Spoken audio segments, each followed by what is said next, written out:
News update pa rin po tayo ngayon mga ka-YouTube at mga ka-Facebook. Update po tayo sa naging pahayag at pagkagulat ni Pangulong Bongbong Marcos sa umano'y secret agreement or gentleman agreement sa pagitan ni dating Pangulong Rodrigo Duterte at ng Chinese President.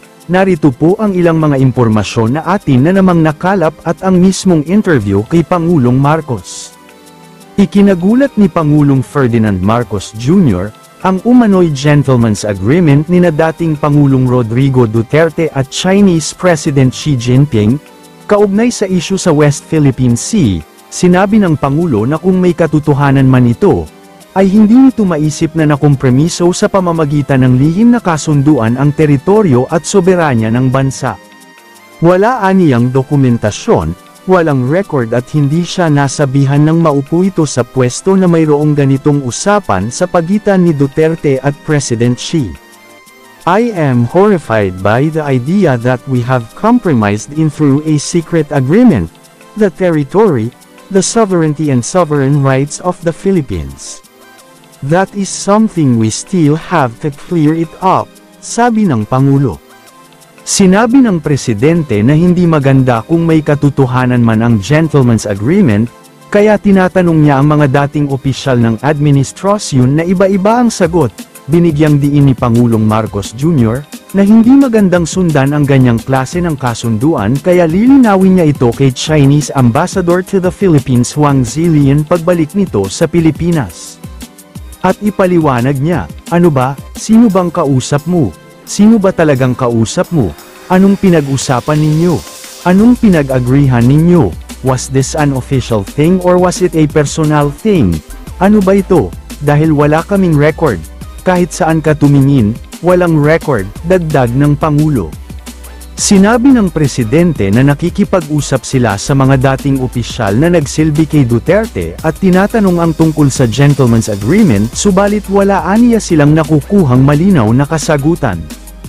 Narito po ang mismong pahayag ni Pangulong BBM sa interview sa kanya ng media. Pakinggan po natin. It's a secret agreement. We don't know anything about it. There is no documentation, there is no record, there is no...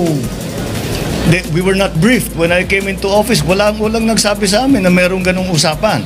Hindi pa namin alam kung ano ba talaga yung agreement na yan. But, kung ay ang sinasabi sa agreement na yan na kailangan tayong magpermiso sa ibang bansa para gumalaw sa ating sariling teritoryo, ay mahirap sigurong sundan yung ganyang klaseng agreement. I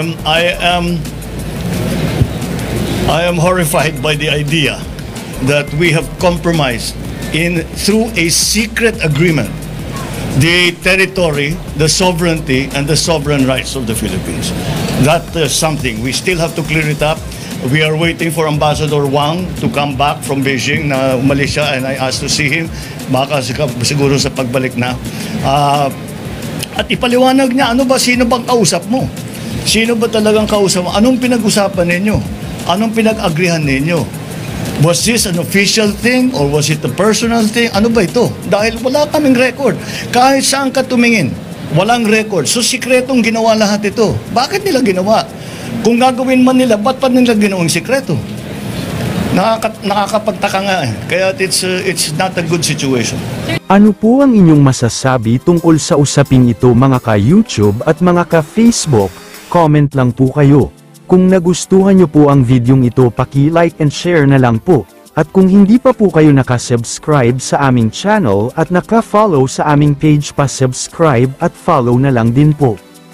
Paki-click na rin po ang notification bell para updated po kayo sa susunod pa nating mga balita. Maraming salamat po sa panunood at suporta. All the glory belongs to our Lord Jesus Christ. God bless us all.